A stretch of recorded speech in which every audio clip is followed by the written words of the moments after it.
Bonsoir à tous. À la une de ce journal, la crise anglophone et son escalade de violences meurtrières s'étendent à la région de l'Ouest.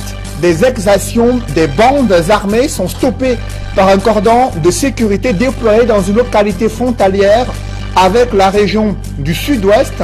L'interdiction de l'utilisation des armes à feu et la fermeture des armureries peuvent-elles court-circuiter les exactions menées par des assaillants sécessionnistes alors que le gouvernement s'entête sur le front de guerre contre les assaillants séparatistes? Les États-Unis d'Amérique ouvrent le dialogue politique sur la crise anglophone au Cameroun.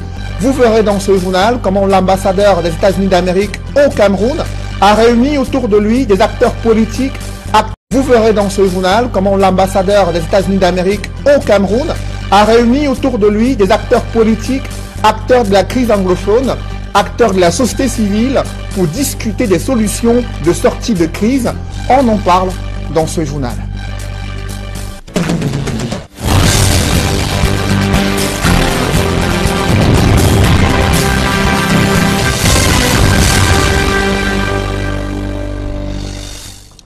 Merci de suivre cette édition complète de l'information sur Equinox Télévision. Je vous le disais à l'instant, il y a un climat d'insécurité parti de la région du Sud-Ouest qui tente de s'étendre à Fongotongo, dans le département de la Menoie, une localité frontalière avec la région du Sud-Ouest en proie à une escalade de violences meurtrières. Des infiltrations des bandes armées sont stoppées par un cordon de sécurité déployé dans cette localité frontalière avec le Sud-Ouest. Malgré cette présence importante des forces de sécurité, la peur peine à se dissiper dans l'esprit des populations. Leclerc Sakem et Gladys Sidier. Exode massif des populations du Sud-Ouest. Craignant les exactions des sécessionnistes, elles trouvent refuge dans la région de l'Ouest. Dans le département de la Menoie, arrondissement de Fongotongo, ils sont loin d'avoir trouvé la paix qu'ils étaient venus chercher. Je suis quitté de là avec la peur. J'arrive ici toujours la peur. Je vais alors donc vivre comment? Voici le chenil. Je vais alors donc me fuir pour aller. Parce que je suis arrivé ici. Ma mère a fait ses champs. Je ne peux pas aller au champ cultiver. D'autant plus l'arbre par-ci, par-là. Tu vas alors cultiver comment? Tu vas laisser les enfants avant d'aller cultiver. Je vais alors maintenant aller garder les enfants. Ou alors qu'ils ne veulent pas faire. Je vais alors donc me fuir pour aller. Le calvaire se poursuit pour cette mère qui vient de Kumba. Et pour bien d'autres, qui se trouvent obligés d'éloigner les enfants une fois de plus lorsque les armes grondent. Et c'est la ville de Tchang qui est sollicitée pour mettre leur progéniture à l'abri. C'est hier qu'ils sont rentrés de Tchang. Parce que le jour où ça a chauffé ici, c'était toujours la même. J'ai dit que dès qu'à moi, je reste moi mourir chez nous. Je les ai encore envoyés à Tchang. Tout ça là, où est l'argent? Tu n'as même pas l'argent pour faire toutes ces transactions. Rien n'entre, rien ne sort. À Fongotongo, les militaires campent de jour comme de nuit. Toutes les entrées et sorties sont filtrées. Les populations font état d'échanges de coups de feu entre l'armée et des bandes armées. La psychose gagne du terrain et le gouvernement est une fois de plus interpellé. On marche à pied, les gens souffrent, les mères d'enfants, les petits bébés, on est en chômage depuis, on ne travaille pas, les gens ne voyagent plus. On risque même de voler, que le gouvernement cherche à voir ce qui ne va pas là-bas. On arrange. Question du sud-ouest, nord-ouest, on arrange. Il n'y a pas de problème qu'on ne peut pas arranger. C'est donc une désillusion pour de nombreuses populations qui pensaient avoir un peu de répit en trouvant refuge à Fongotongo, localité frontalière avec le Sud-Ouest. Le même dispositif sécuritaire est observé dans la zone frontalière avec le Nigeria, entre Bamenda et Ekok. Nos envoyés spéciaux, Eric Marcian-Diomon et Innocent Abega, ont fait le voyage pour s'assurer des conditions de voyage des Camerounais sur cet axe qui est souvent redouté en raison de la présence des bandes armées sur le théâtre de la crise anglophone. Reportage.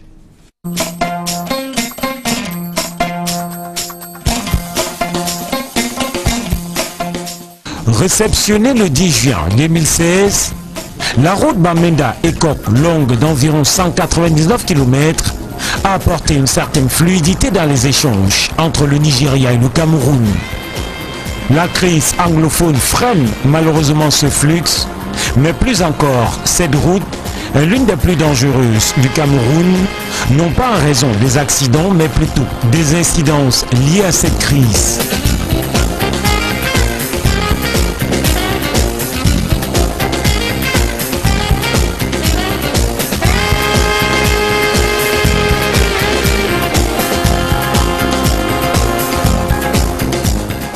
L'axe routier en lui-même est un chef-d'œuvre, ceci ajouté aux épices touristiques et paysagers sur tout son long.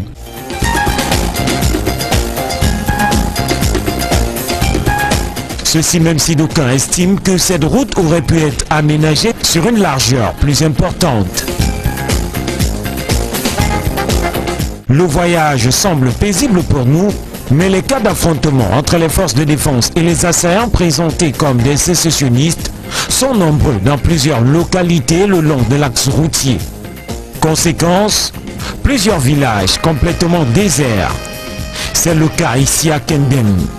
Situé dans la région du sud-ouest, département de la Magno, le village comptait, après le recensement de 2005, 1293 habitants. En raison de la crise anglophone et des exactions qui ont été enregistrées, ce village de l'arrondissement du Haut-Pabayan compte aujourd'hui moins d'une centaine d'habitants, l'essentiel ayant fui au Nigeria voisin ou dans d'autres villes camerounaises plus sécurisées.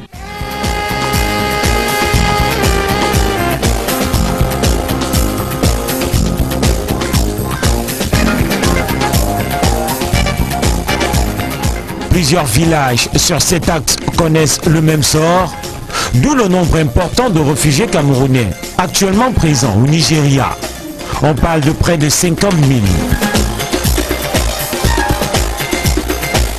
La vie semble pourtant plus paisible dans certaines autres localités le long de cet axe routier, comme à Huidekoum dans le nord-ouest. Nous y arrivons d'ailleurs un jour de marché avec une affluence particulière.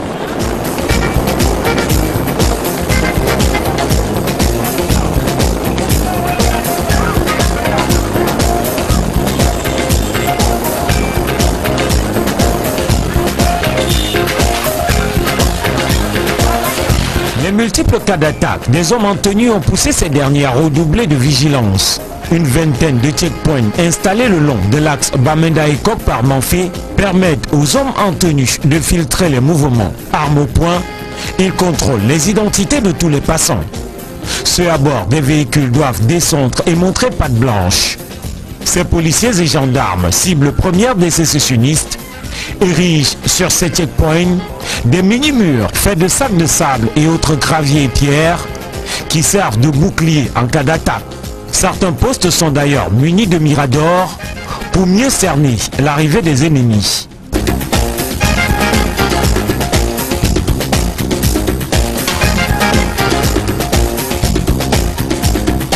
De jour comme de nuit, plusieurs patrouilles ratissent l'axe routier. Question de mieux assurer la sécurité.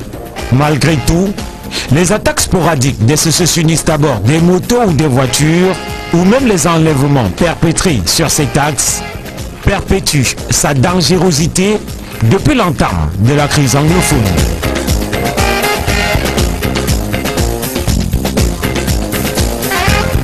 De la crise anglophone, quel peut être l'effet de l'interdiction des armes à feu et la fermeture des armureries? Le gouvernement veut démanteler les circuits de vente illicite des armes à feu pour contrecarrer les exactions des bandes armées séparatistes engagées sur le front de guerre dans les régions du nord-ouest et du sud-ouest. Cependant, cette stratégie reste limitée aux yeux des experts en des questions de sécurité. Ils préconisent l'activation du levier politique sur le théâtre de la crise anglophone. Élisée Bagba et Guy Zogo. La décision du ministre de l'administration territoriale d'interdire la vente des armes à feu dans 6 régions du Cameroun est directement traduite dans les faits sur le terrain par la fermeture des armureries. Pour le docteur Victorin Aménin-Bielleux, spécialiste des questions militaires, le contexte actuel laisse voir bien des subterfuges et des terroristes pour avoir accès aux armes à feu. Les terroristes dans l'ensemble infiltrent un certain nombre de milieux et ont, disons, des manières très discrètes d'approcher les gens qui peuvent leur faire des fournitures d'armes. Alors vous comprenez que l'État dans ces conditions doit sécuriser un certain nombre de moyens qu'il a pour contrôler. Selon lui, le Cameroun actuellement a donc bien des raisons de restreindre l'accès aux armes à feu en mettant notamment un terme aux activités des armureries. Il y a vraiment des raisons en ce moment de restreindre un certain nombre de ventes d'armes. C'est pour cette raison on estime que ces armes peuvent passer par un certain nombre de circuits pour atteindre les adversaires. Je crois qu'il est nécessaire qu'on prenne des mesures dans ce domaine-là. Si c'est pour des raisons d'État, je crois qu'il est nécessaire qu'on le restreigne. De plus, poursuit-il, en matière d'accès aux armes à feu, la réglementation est bien précise, de sorte que si elle n'est pas respectée, des mesures s'imposent. Toutes ces armes-là normalement doivent être, disons, délivrées sous des conditions auprès des autorités administratives. Et on doit suivre, on doit savoir où est partie, où se trouve telle arme qui a été délivrée à tel endroit. Quand il arrive que dans le pays on ne peut plus réellement faire ça parce que ça a été fait de n'importe comment, il est difficile de ne pas faire ce genre de contrôle. Une situation exceptionnelle selon le spécialiste des questions militaires qui se comprend logiquement au vu du contexte. Actuellement, le Cameroun est dans une passe assez difficile avec ces crises qui sont partout, avec la rébellion, avec tout ce qui se passe dans le nord avec Boko Haram. On est dans une situation sécuritaire très dense. Et là, pendant cette période d'exception, il est nécessaire quand même d'avoir quelques mesures d'exception. Toutefois, le docteur Victorin Ameni-Bioleux explique que la coercition ne peut être la seule réponse face à la question anglophone et souligne qu'il est aussi important qu'un dialogue soit ouvert à propos de cette crise. Alors que le gouvernement camerounais s'entête sur le front de guerre contre des bandes armées séparatistes dans les régions du nord-ouest et du sud-ouest, les États-Unis d'Amérique engagent un dialogue politique sur la crise anglophone au Cameroun. Son ambassadeur, Peter Henry Baldwin, a convié des leaders modérés de la crise anglophone, des acteurs de la société civile, des hommes politiques et personnalités religieuses pour discuter des solutions envisageables en vue de mettre un terme à la crise sociopolitique dans les régions anglophones, une démarche qui met la pression sur les pouvoirs publics au Cameroun. Explication avec Guy Zogo. C'est une réunion à forte valeur symbolique que l'ambassade des États-Unis au Cameroun vient d'abriter. En effet, autour de l'ambassadeur Peter Henry Baldwin se sont retrouvés le cardinal Christian Tomi, l'avocat Félix Arbor-Balankongor, l'activiste de la défense des droits humains Maximilien Ngombe, le leader du mouvement pour la renaissance du Cameroun MRC, Maurice Kamto, le secrétaire général adjoint du comité central du RDPC, Grégoire Rona, et le président de la Commission nationale des droits de l'homme et des libertés, Divine Shemuta Banda. Que se sont dit les protagonistes de cette rencontre dont le spectre est assez représentatif des courants actuels de la société camerounaise? Selon nos informations, la crise anglophone aura largement dominé cette rencontre. À ce sujet, parmi les acteurs de cette soirée, on sait qu'il existe une large convergence de vues entre le cardinal Christian Toumi, maître Félix Nkongo Arbor-Bala, Maurice Kamto, Divine Shemuta Banda et Maximilien Ngombe sur la nécessité d'un dialogue pour sortir de la crise anglophone. Un temps, Grégoire Rona semblait s'être aligné sur cette option, mais depuis, on ne l'a guère entendu et tout laisse croire qu'il s'est laissé absorber par la posture ambiante au RDPC qui consiste à se demander avec qui on pourrait discuter dans la partie anglophone pour jeter en définitive cette issue aux orties. Au milieu de ces guets plutôt délicats, l'ambassadeur des États-Unis est loin d'être en terrain conquis. Aller plus avant dans le sens de la majorité des participants à cette rencontre pourrait l'exposer à un retour de bâton violent de Yaoundé qui n'avait pas hésité à prendre en grippe Frances Cook, ambassadeur des États-Unis au Cameroun en 1992, au sujet de la présidentielle controversée de cette année-là. Mais pour autant, Peter Henry Ballerin est une voix autorisée sur l'Afrique à Washington et auprès de Donald Trump, ce qui pourrait bien peser lourd sur la compréhension de la crise anglophone par le pays de l'oncle Sam.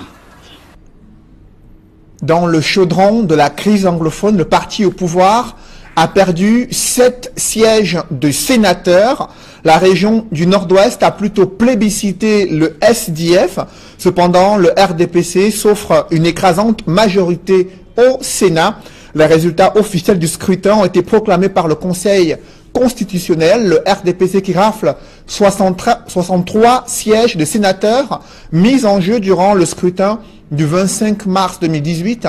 Le SDF qui arrive en deuxième position avec seulement 7 sièges de sénateurs à la Chambre haute du Parlement. Dans le reste de l'actualité, elles ont passé leur première nuit à la Belle Étoile.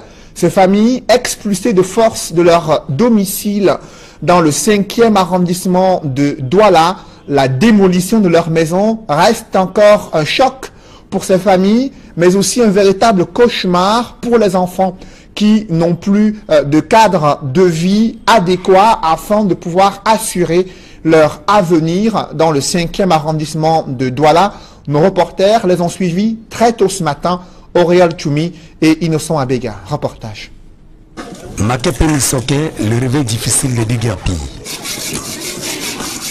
Il est 6h30, ce jeudi 5 avril 2018. Nous avons passé la nuit que sur la surface que vous voyez des Digapi là. Tout le monde était couché là, tous les détruits qu'ils ont détruits. Personne n'a dormi. 80 familles avec les enfants. On est couché que sur l'espace vert comme ça, 100 maisons, on a tout détruit comme ça. Je suis sorti le matin. Arrivé en marchant, on m'a appelé que le groupe bras. Donc il y a les policiers qui ont rempli le quartier. Je suis rentré pour voir qu'on a déjà tout saccagé la maison. Je n'ai rien pris.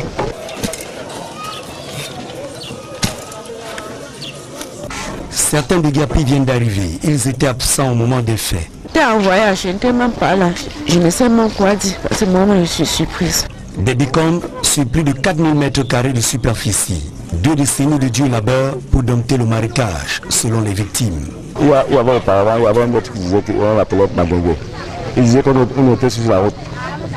L'autre, encore ce côté-ci. On dit Somme, on s'est fait Somme, qui est sur le terrain. À la fin, finalement, on ne s'est pas entendu. Il paraît même que le procès encore tribunal, je crois que ce n'est pas encore fini.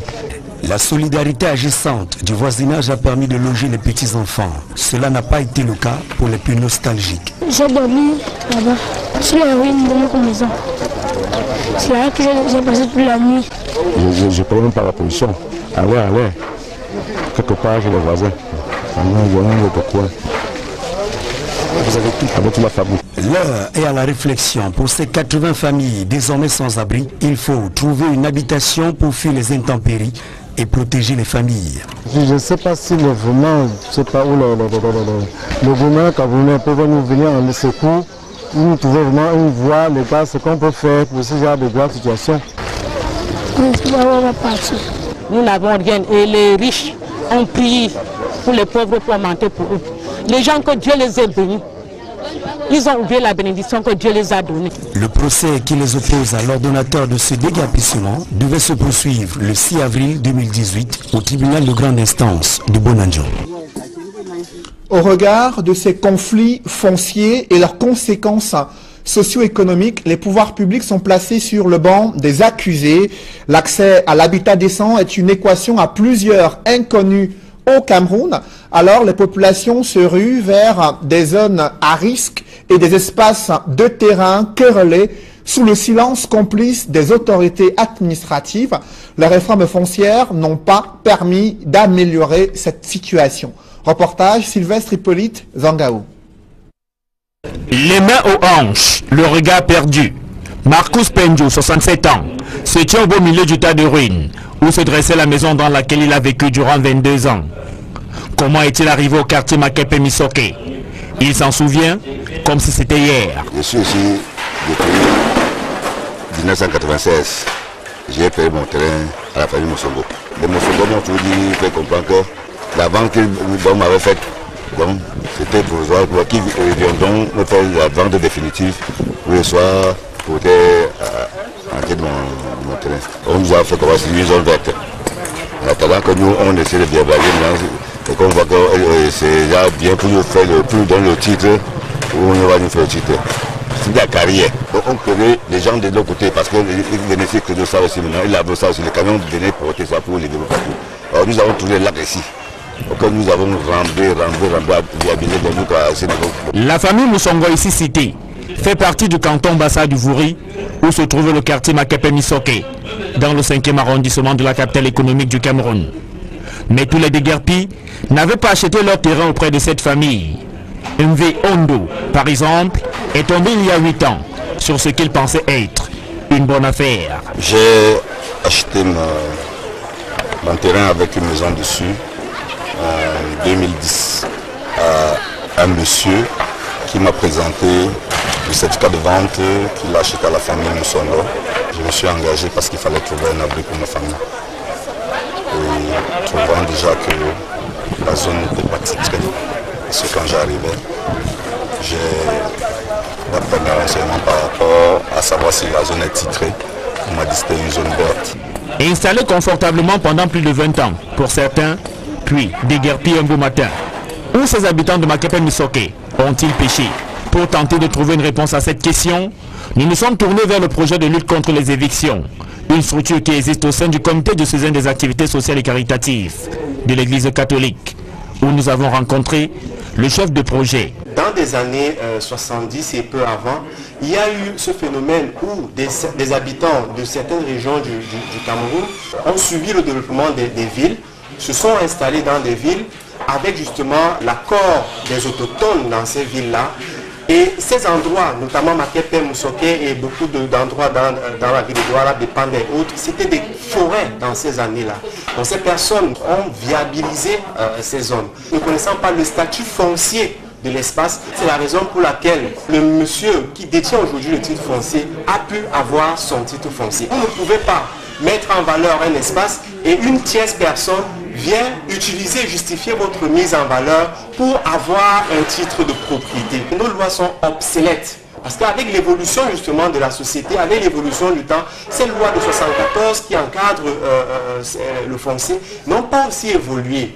Donc pour revenir à ce cas de Makepe Moussongo, nous pensons qu'il y a d'abord une situation d'escroquerie foncière de la part des autochtones qui ont d'abord cédé des espaces à ces premiers occupants qui sont aujourd'hui victimes de déguerpissement et qui par après ces autochtones ont recédé justement cet espace à ce particulier. Pour les responsables du projet de lutte contre les évictions, la part de responsabilité des pouvoirs publics ne peut être ignorée dans cette situation.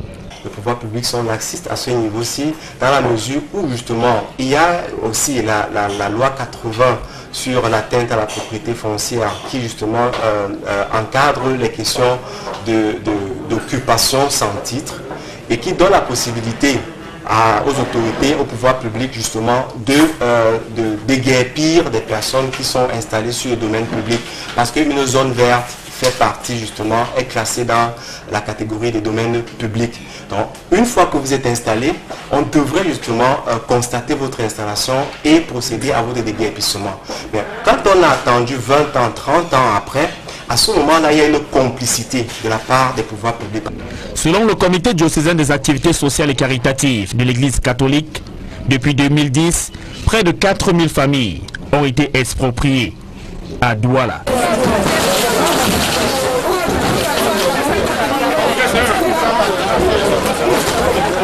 Une épineuse question taraude l'esprit des Camerounais au regard de ces conditions difficiles d'accès à un logement décent. Comment faciliter cet accès à un logement décent? Le gouvernement mise sur une politique nationale de l'habitat. Elle est en cours d'élaboration à Yaoundé. La mouture finale a été présentée lors d'une rencontre sur la problématique foncière et celle de l'habitat au Cameroun. Plus de détails avec Élisée Bogba et Marcelin Gansop. Avec un taux de croissance démographique estimé à 2,5% en 2014 et un taux d'urbanisation qui tournait autour de 52% en 2010, il y a de quoi expliquer la crise aiguë de logement à laquelle les populations camerounaises font face. Sans oublier les corollaires que sont le difficile accès aux services sociaux de base et le développement des bidonvilles avec leur lot de promiscuité, insécurité, insalubrité et autres précarités. Face à ces réalités plutôt tristes, le Cameroun a choisi de mettre la balle au centre en optant pour l'adoption d'une nouvelle politique nationale de l'habitat. Pour avoir un habitat, des logements abordables, il faut d'abord que le foncier soit abordable. C'est pour ça qu'il y a un chantier de révision du code et du régime foncier et domanial. Le deuxième accent qu'il faudra mettre, c'est le financement. Le financement, pas simplement par les banques, mais il faudra avoir un système hypothécaire qui n'existe pas à ce jour. Il faudrait également penser au financement de l'habitat social. Le troisième axe important, c'est la fiscalité. Il faudrait que le produit fini de l'habitat ait une fiscalité appropriée. Et le quatrième, c'est l'industrialisation des matériaux. Le projet est ambitieux, mais se heurte à quelques pesanteurs et contraintes qu'il convient de lever. Nous pensons que cela va être difficile pour la simple raison qu'il y a un nœud qu'il faudrait détacher absolument, c'est celui de la réforme foncière. Le problème foncier est capital dans toute politique de logement. La propriété foncière, c'est la propriété privée du sol. Comment est-ce qu'on va arriver à résoudre ce problème-là dans un système libéral? That's the question. Donc je pense honnêtement que les intentions sont bonnes, mais il y a des freins qui seront difficiles à surmonter. À Yaoundé, les acteurs techniques ont passé en revue l'ossature de la politique nationale de l'habitat, laquelle a été enrichie dans l'optique de sa validation définitive. Celle qui ouvrira la voie à de nouvelles perspectives en matière d'habitat au Cameroun. Sur le chantier de construction d'un nouveau stade Omnisport à Douala, la multiplication des contrats à durée déterminée suscite des conflits entre ouvriers et leurs employeurs. Connaît-il réellement jusqu'où la législation camerounaise permet à un employeur de pouvoir utiliser des CDD pour ses employés? Vous allez suivre à présent l'éclairage d'un spécialiste des questions du droit du travail dans ce reportage signé Xavier Foka.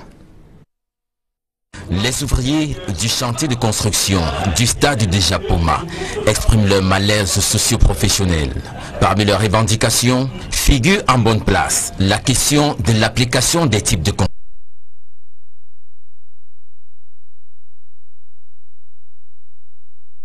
À tous les travailleurs ayant reçu plus de 2 contrats à durée déterminée. La législation camerounaise, notamment le Code du travail, a su faire la lumière sur ces types de contrats. En l'état actuel de notre législation, la loi prévoit 2 choses. La première, il y a le contrat à durée déterminée. Il y a un contrat à durée indéterminée. Bon, évidemment, avec la modification qui est intervenue en 1914, il y a de nouveaux contrats qui sont des contrats spécifiques. Maintenant, en ce qui concerne le contrat à durée déterminée pour les travailleurs de nationalité camerounaise, la loi a prévu la durée doit être fixée à l'avance. Et ce contrat a une durée de 2 ans. Il est renouvelable une seule fois. La spécificité ici, c'est que les contrats ont été signés pour une durée de 3 mois et déjà renouvelés. On peut avoir un contrat à durée.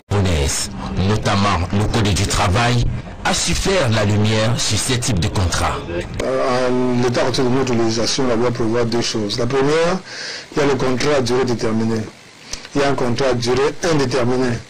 Bon, évidemment, avec la modification qui est intervenue en 1914, il y a de nouveaux contrats qui sont des contrats spécifiques. Maintenant, en ce qui concerne le contrat à durée déterminée pour les travailleurs de nationalité camerounaise, la loi a prévu la durée doit être fixée à l'avance. Et ce contrat a une durée de 2 ans. Il est renouvelable une seule fois. La spécificité ici, c'est que les contrats ont été signés pour une durée de 3 mois et déjà renouvelés. Il peut avoir un contrat à durée déterminée de 6 jours, d'1 mois, de 3 mois, de 4 mois. Mais si ça signe encore, si je comprends bien, le contrat est signé pour 3 mois. Bon, s'il a été renouvelé, ça veut dire que le cadre de 2 ans est maintenu. Le problème, c'est qu'il ne faudra pas que ça déborde de 2 ans. Mais une fois que ça déborde de 2 ans, ils peuvent encore de renouvelable une fois.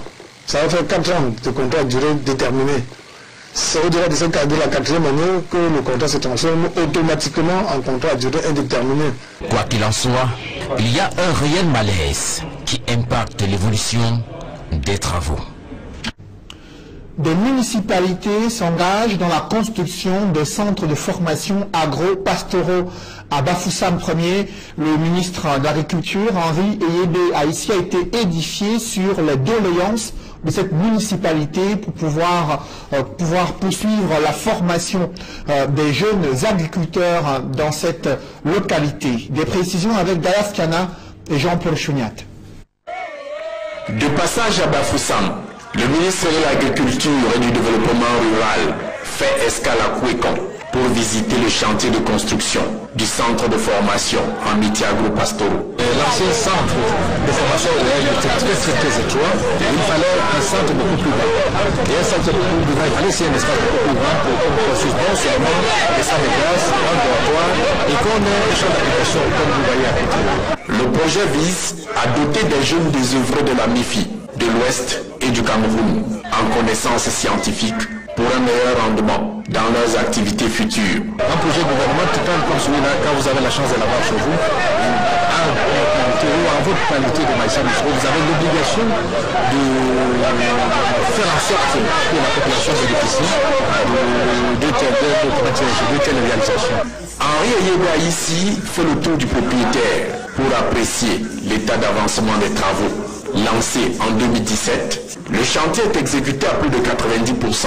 Corps enseignants, élèves et population attendent vivement la dotation de ce centre en équipement. Viabilisation des voies d'accès au site, adduction en eau potable et électrification. Une promesse ferme et solennelle que lance le ministre Eyébé Aïssi aux principaux bénéficiaires. Le centre n'est pas équipé, vous avez suivi le ministre de l'Agriculture et du Développement rural, qui nous a rassuré que dans les Une fois opérationnels, les jeunes sortis de ce centre seront mieux outillés pour se lancer dans des projets agricoles, d'élevage et la pêche. Des activités rurales d'auto-emploi génératrices de revenus. Dans ce chapitre agriculture, l'utilisation du compost contribue à l'amélioration de la production agricole. Des experts ont édifié des agriculteurs à cet effet lors d'une rencontre qui s'est tenue à Tchang, dans le département de la Ménois. Compte rendu, Leclerc Sakem. Donner vie à notre sol pour un meilleur rendement agricole dans la région de l'Ouest où la couche arabe se dégrade chaque année. Les experts prescrivent l'utilisation du compost. Cet engrais organique est la résultante des déchets ménagers. Ouvert le 28 mars 2018 et cela pendant 3 jours, les participants venus de la Côte d'Ivoire, du Togo, du Bénin, de la France, du Congo se sont penchés sur plusieurs thématiques, dont l'organisation des communes, la politique des communes et la culture. Nous avons toujours soutenu et travaillé en collaboration avec le Cameroun et les services de Tchang. Pour nous, c'est un réel plaisir d'être ici. De continuer ces développements pour pas que ce soit quelque chose d'international, qu'il faut pratiquer aussi ailleurs. Et d'avoir le retour de ce qui se passe ici, c'est très enrichissant pour nous.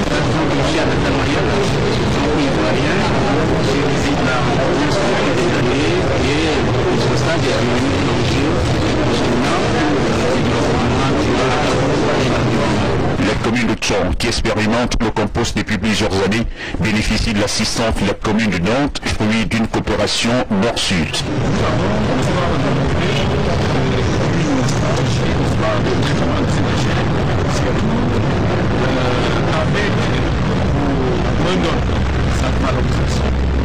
Et nous avons été accompagnés par cette vision, par cette stratégie par les partenaires que nous financiers et nous avons permis que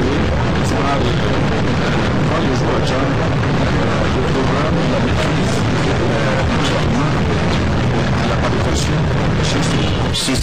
international du compost a permis à Nantes Métropole de partager son expérience avec les autres participants, puisque là-bas, la gestion des biodéchets s'inscrit dans la feuille de route sur la transition énergétique.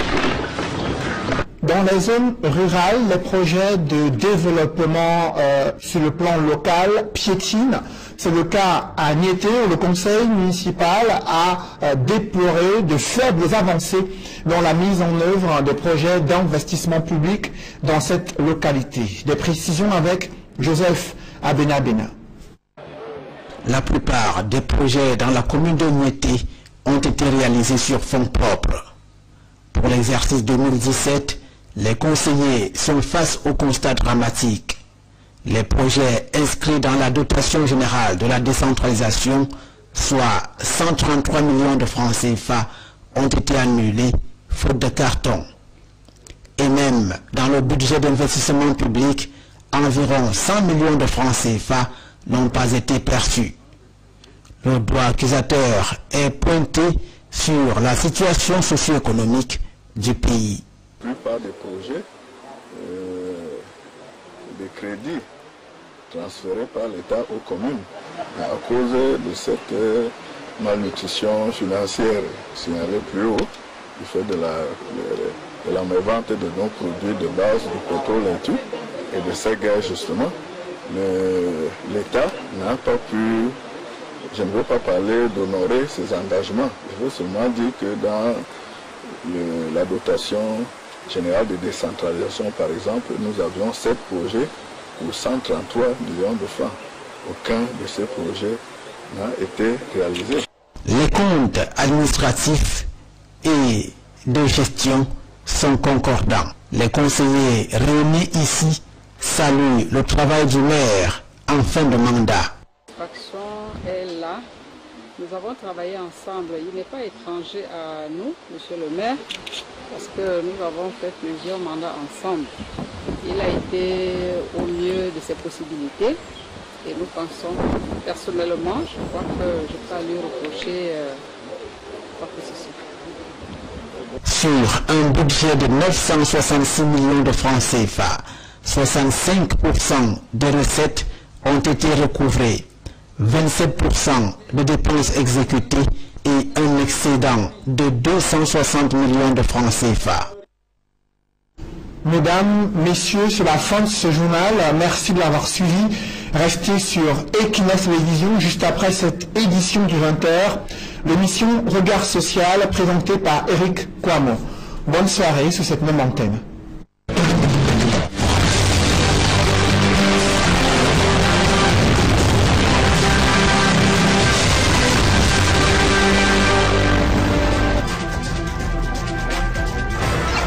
On ne l'a guère entendu et tout laisse croire qu'il s'est laissé absorber par la posture ambiante au RDPC qui consiste à se demander avec qui on pourrait discuter dans la partie anglophone pour jeter en définitive cette issue aux orties. Au milieu de ces guets plutôt délicats, l'ambassadeur des États-Unis est loin d'être en terrain conquis. Aller plus avant dans le sens de la majorité des participants à cette rencontre pourrait l'exposer à un retour de bâton violent de Yaoundé qui n'avait pas hésité à prendre en grippe Frances Cook, ambassadeur des États-Unis au Cameroun en 1992 au sujet de la présidentielle controversée de cette année-là. Mais pour autant, Peter Henry Ballerin est une voix autorisée sur l'Afrique à Washington et auprès de Donald Trump, ce qui pourrait bien peser lourd sur la compréhension de la crise anglophone par le pays de l'oncle Sam. Dans le chaudron de la crise anglophone, le parti au pouvoir a perdu 7 sièges de sénateurs. La région du Nord-Ouest a plutôt plébiscité le SDF. Cependant, le RDPC s'offre une écrasante majorité au Sénat. Les résultats officiels du scrutin ont été proclamés par le Conseil constitutionnel. Le RDPC qui rafle 63 sièges de sénateurs mis en jeu durant le scrutin du 25 mars 2018. Le SDF qui arrive en deuxième position avec seulement 7 sièges de sénateurs à la Chambre haute du Parlement. Dans le reste de l'actualité, elles ont passé leur première nuit à la Belle Étoile. Ces familles expulsées de force de leur domicile dans le 5e arrondissement de Douala, la démolition de leur maison reste encore un choc pour ces familles, mais aussi un véritable cauchemar pour les enfants qui n'ont plus de cadre de vie adéquat afin de pouvoir assurer leur avenir dans le 5e arrondissement de Douala. Nos reporters les ont suivis très tôt ce matin, Auréal Choumi et Innocent Abega. Reportage. Makepe Misoké, le réveil difficile des déguerpis. Il est 6h30, ce jeudi 5 avril 2018. Nous avons passé la nuit que sur la surface que vous voyez déguerpis là. Tout le monde était couché là, tous les déguerpis hier qu'ils ont détruits. Personne n'a dormi. 80 familles avec les enfants. Nous, on était couché que sur l'espace vert comme ça, 100 maisons, on a tout détruit comme ça. Je suis sorti le matin. Arrivé en marchant, on m'a appelé que le groupe bras. Donc il y a les policiers qui ont rempli le quartier. Je suis rentré pour voir qu'on a déjà tout saccagé la maison. Je n'ai rien pris.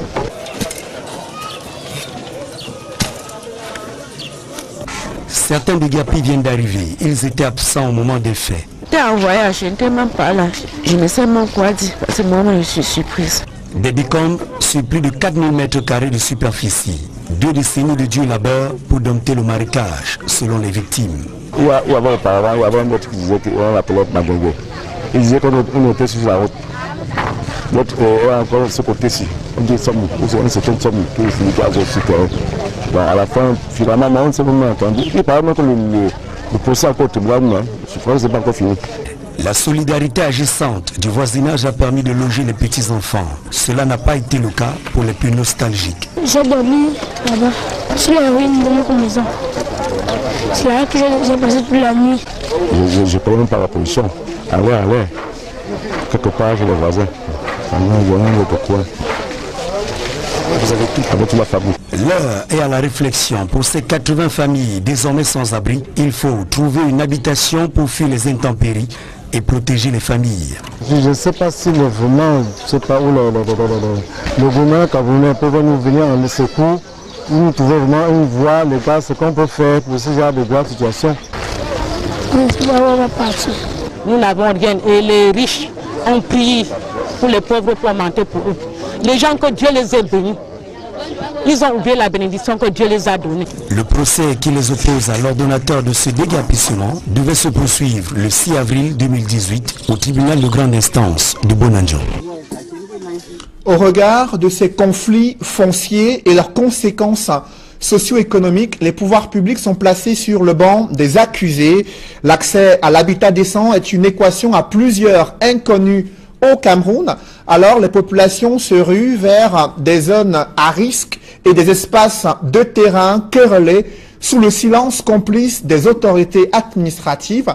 Les réformes foncières n'ont pas permis d'améliorer cette situation. Reportage Sylvestre Hippolyte Zangao. Les mains aux hanches, le regard perdu. Marcus Penjo, 67 ans, se tient au beau milieu du tas de ruines où se dressait la maison dans laquelle il a vécu durant 22 ans. Comment est-il arrivé au quartier Makepe Misoké? Il s'en souvient comme si c'était hier. Je suis ici depuis 1996. J'ai payé mon terrain à la famille Mosongo. Les Mosongo m'ont toujours dit, fait comprendre que la vente qu'ils m'avaient faite, c'était provisoire pour qu'ils viennent me faire la vente définitive pour le soir pour entrer mon terrain. On nous a fait comme si une zone verte. En attendant que nous, on essaie de bien blaguer maintenant, et qu'on voit que c'est déjà bien pour nous faire le plus dans le titre, où on va nous faire le titre. C'est la carrière. Donc on connaît les gens de l'autre côté, parce qu'ils venaient de ça aussi maintenant, ils lavent ça aussi, les camions venaient porter ça pour les développer partout. Alors nous avons trouvé là ici.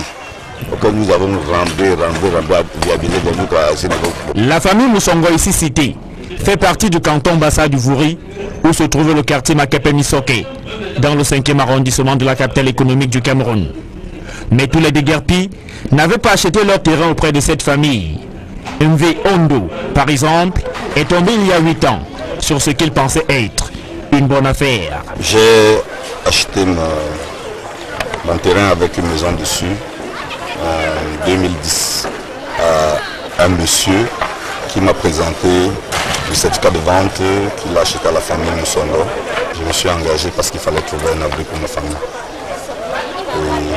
voyant déjà que la zone n'était pas titrée.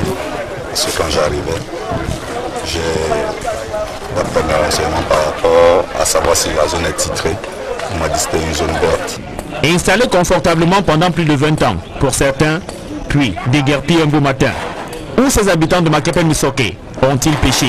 Pour tenter de trouver une réponse à cette question, nous nous sommes tournés vers le projet de lutte contre les évictions, une structure qui existe au sein du comité diocésain des activités sociales et caritatives de l'Église catholique, où nous avons rencontré le chef de projet. Dans des années 70 et peu avant, il y a eu ce phénomène où des habitants de certaines régions du Cameroun ont suivi le développement des villes, se sont installés dans des villes avec justement l'accord des autochtones dans ces villes-là.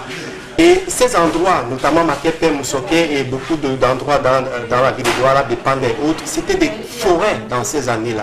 Donc ces personnes ont viabilisé ces zones. Ne connaissant pas le statut foncier de l'espace, c'est la raison pour laquelle le monsieur qui détient aujourd'hui le titre foncier a pu avoir son titre foncier. Vous ne pouvez pas mettre en valeur un espace et une tierce personne vient utiliser, justifier votre mise en valeur pour avoir un titre de propriété. Nos lois sont obsolètes. Parce qu'avec l'évolution justement de la société, avec l'évolution du temps, ces lois de 74 qui encadrent le foncier n'ont pas aussi évolué. Donc pour revenir à ce cas de Makepe Musoke, nous pensons qu'il y a d'abord une situation d'escroquerie foncière de la part des autochtones qui ont d'abord cédé des espaces à ces premiers occupants qui sont aujourd'hui victimes de guérpissement, et qui par après, ces autochtones ont recédé justement cet espace à ce particulier. Pour les responsables du projet de lutte contre les évictions, la part de responsabilité des pouvoirs publics ne peut être ignorée dans ces situations. Les pouvoirs publics sont laxistes à ce niveau-ci, dans la mesure où justement il y a aussi la loi 80 sur l'atteinte à la propriété foncière qui justement encadre les questions d'occupation sans titre et qui donne la possibilité aux autorités, aux pouvoirs publics justement de déguerpir des personnes qui sont installées sur le domaine public, parce qu'une zone verte fait partie justement, est classée dans la catégorie des domaines publics. Donc une fois que vous êtes installé, on devrait justement constater votre installation et procéder à votre déguerpissement. Mais quand on a attendu 20 ans, 30 ans après, à ce moment-là, il y a une complicité de la part des pouvoirs publics. Selon le comité diocésain des activités, des bandes armées sur le théâtre de la crise anglophone. Reportage.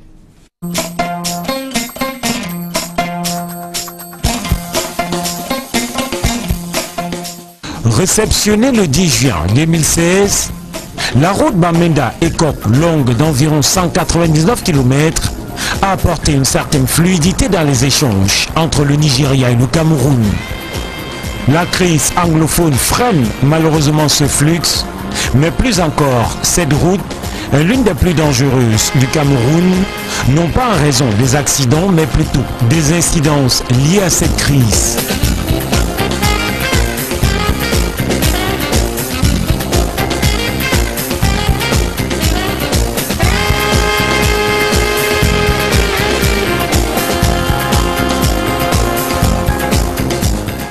L'axe routier en lui-même est un chef-d'œuvre, ceci ajouté aux épices touristiques et paysagers sur tout son long.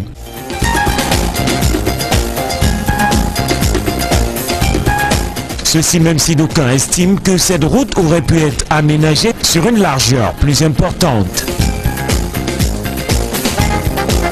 Le voyage semble paisible pour nous, mais les cas d'affrontement entre les forces de défense et les assaillants présentés comme des sécessionnistes sont nombreux dans plusieurs localités le long de l'axe routier. Conséquence, plusieurs villages complètement déserts. C'est le cas ici à Kendem. Situé dans la région du sud-ouest, département de la Magno, le village comptait, après le recensement de 2005, 1293 habitants. En raison de la crise anglophone et des exactions qui ont été enregistrées, ce village de l'arrondissement du Haut-Pabayan compte aujourd'hui moins d'une centaine d'habitants, l'essentiel ayant fui au Nigeria voisin ou dans d'autres villes camerounaises plus sécurisées.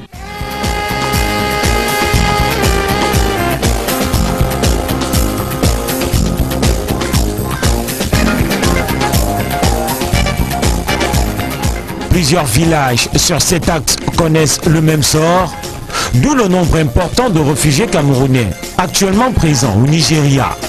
On parle de près de 50 000. La vie semble pourtant plus paisible dans certaines autres localités le long de cet axe routier, comme à Huidekoum dans le nord-ouest. Nous y arrivons d'ailleurs un jour de marché avec une affluence particulière.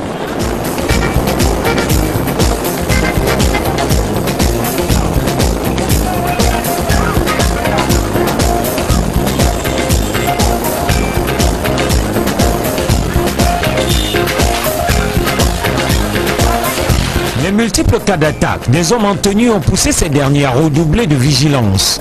Une vingtaine de checkpoints installés le long de l'axe Bamenda-Ekok par Manfé permettent aux hommes en tenue de filtrer les mouvements. Armes au poing, ils contrôlent les identités de tous les passants.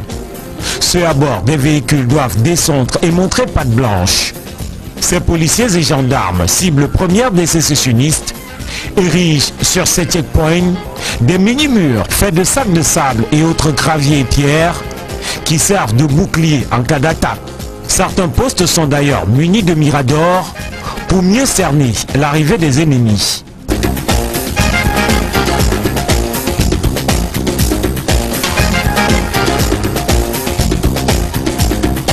De jour comme de nuit, plusieurs patrouilles ratissent l'axe routier. Question de mieux assurer la sécurité. Malgré tout, les attaques sporadiques des sécessionnistes à bord des motos ou des voitures, ou même les enlèvements perpétrés sur cet axe, perpétuent sa dangerosité depuis l'entame de la crise anglophone.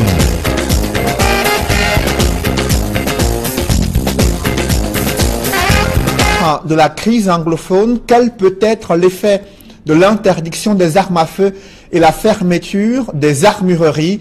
Le gouvernement veut démanteler les circuits de vente illicite des armes à feu pour contrecarrer les exactions des bandes armées séparatistes engagées sur le front de guerre dans les régions du nord-ouest et du sud-ouest. Cependant, cette stratégie reste limitée aux yeux des experts en des questions de sécurité.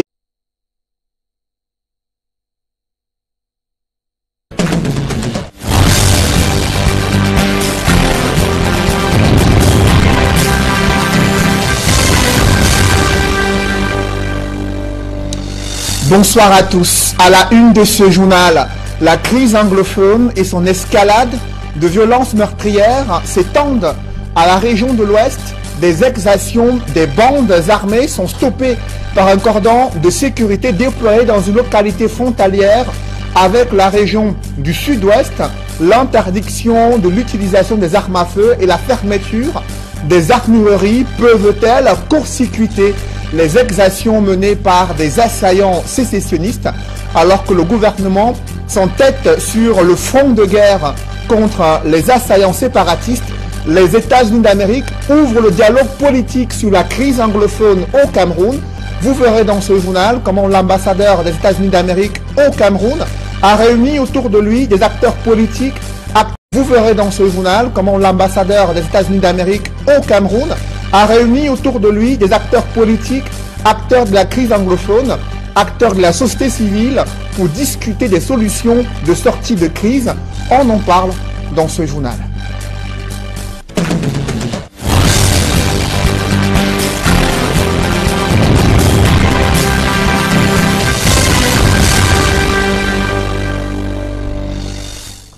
Merci de suivre cette édition complète de l'information sur Equinox Télévision. Je vous le disais à l'instant, il y a un climat d'insécurité parti de la région du sud-ouest qui tente de s'étendre à Fongotongo, dans le département de la Menoie, une localité frontalière avec la région du sud-ouest en proie à une escalade de violences meurtrières. Des infiltrations des bandes armées sont stoppées par un cordon de sécurité déployé dans cette localité frontalière avec le sud-ouest. Malgré cette présence importante des forces de sécurité, la peur peine à se dissiper dans l'esprit des populations. Leclerc Sakem et Gladys Sidier. Exode massif des populations du sud-ouest. Craignant les exactions des sécessionnistes, elles trouvent refuge dans la région de l'Ouest. Dans le département de la Menoie, arrondissement de Fongo-Tongo, ils sont loin d'avoir trouvé la paix qu'ils étaient venus chercher. Je suis quitté de là avec la peur. J'arrive ici toujours la peur. Je vais alors donc vivre comment? Voici le chemin. Je vais alors donc maintenant fuir pour aller où? Parce que je suis arrivé ici. Ma mère a fait ses champs. Je ne peux pas aller au champ cultiver. D'autant plus l'arbre par-ci, par-là. Tu vas alors cultiver comment? Tu vas laisser les enfants avant d'aller cultiver. Je vais alors maintenant aller garder les enfants. Ou alors qu'ils vivent quoi que je vais alors donc maintenant fuir pour aller où? Le calvaire se poursuit pour cette mère qui vient de Kumba. Et pour bien d'autres, qui se trouvent obligés d'éloigner les enfants une fois de plus lorsque les armes grondent. Et c'est la ville de Tchang qui est sollicitée pour mettre leur progéniture à l'abri. C'est hier qu'ils sont rentrés de Tchang. Parce que le jour où ça a chauffé ici, c'était toujours la même. J'ai dit que dès qu'à moi, je reste moi chez nous. Je les ai encore envoyés à Tchang. Tout ça là, où est l'argent? Tu n'as même pas l'argent pour faire cette transaction. Rien n'entre, rien ne sort. À Fongo-Tongo, les militaires campent de jour comme de nuit.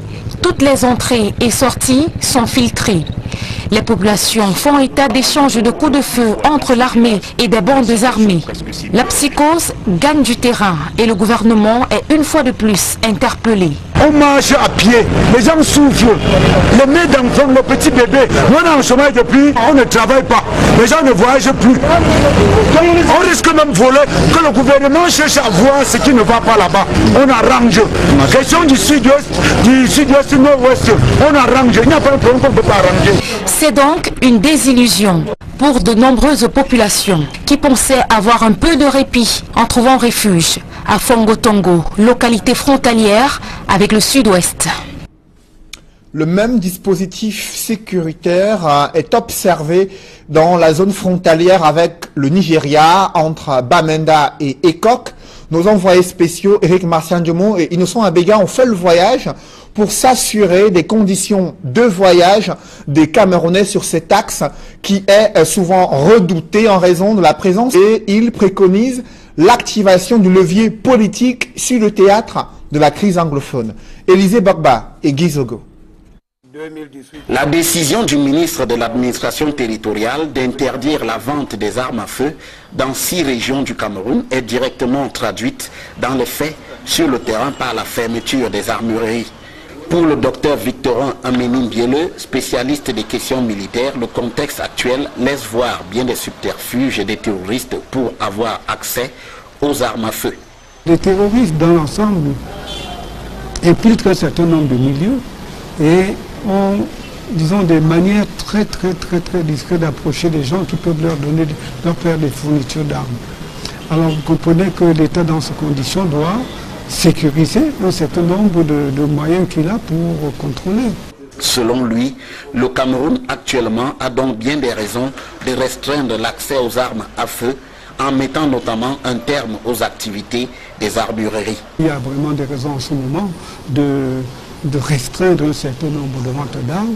C'est pour cette raison on estime que ces armes peuvent passer par un certain nombre de circuits pour atteindre les adversaires. Je crois qu'il est nécessaire qu'on prenne des mesures dans ce domaine-là. Si c'est pour des raisons d'État, je crois qu'il est nécessaire qu'on le restreigne. De plus, poursuit-il, en matière d'accès aux armes à feu, la réglementation est bien précise, de sorte que si elle n'est pas respectée, des mesures s'imposent. Toutes ces armes-là normalement doivent être, disons, délivrées sous des conditions auprès des autorités administratives. Et on doit suivre, on doit savoir où est partie, où se trouve telle arme qui a été délivrée à tel endroit. Quand il arrive que dans le pays on ne peut plus réellement faire ça parce que ça a été fait de n'importe comment, il est difficile de ne pas faire ce genre de contrôle. Une situation exceptionnelle selon le spécialiste des questions militaires qui se comprend logiquement au vu du contexte. Actuellement, le Cameroun est dans une passe assez difficile avec ces crises qui sont partout, avec la rébellion, avec tout ce qui se passe dans le nord avec Boko Haram. On est dans une situation sécuritaire très dense. Et là, pendant cette période d'exception, il est nécessaire quand même d'avoir quelques mesures d'exception. Toutefois, le docteur Victorin Ameni-Bioleux explique que la coercition ne peut être la seule réponse face à la question anglophone et souligne qu'il est aussi important qu'un dialogue soit ouvert à propos de cette crise. Alors que le gouvernement camerounais s'entête sur le front de guerre contre des bandes armées séparatistes dans les régions du nord-ouest et du sud-ouest, les États-Unis d'Amérique engagent un dialogue politique sur la crise anglophone au Cameroun. Son ambassadeur, Peter Henry Baldwin, a convié des leaders modérés de la crise anglophone, des acteurs de la société civile, des hommes politiques et personnalités religieuses pour discuter des solutions envisageables en vue de mettre un terme à la crise sociopolitique dans les régions anglophones, une démarche qui met la pression sur les pouvoirs publics au Cameroun. Explication avec Gizogo. C'est une réunion à forte valeur symbolique que l'ambassade des États-Unis au Cameroun vient d'abriter. En effet, autour de l'ambassadeur Peter Henry Baldwin se sont retrouvés le cardinal Christian Tomi, l'avocat Félix Arbor-Balankongor, l'activiste de la défense des droits humains Maximilien Ngombe, le leader du mouvement pour la renaissance du Cameroun MRC Maurice Kamto, le secrétaire général adjoint du comité central du RDPC Grégoire Rona et le président de la Commission nationale des droits de l'homme et des libertés Divine Shemuta Banda. Que se sont dit les protagonistes de cette rencontre dont le spectre est assez représentatif des courants actuels de la société camerounaise? Selon nos informations, la crise anglophone aura largement dominé cette rencontre. À ce sujet, parmi les acteurs de cette soirée, on sait qu'il existe une large convergence de vues entre le cardinal Christian Toumi, maître Félix Nkongo Arbor-Bala, Maurice Kamto, Divine Shemuta Banda et Maximilien Ngombe sur la nécessité d'un dialogue pour sortir de la crise anglophone. Un temps, Grégoire Rona semblait s'être aligné sur cette option, mais depuis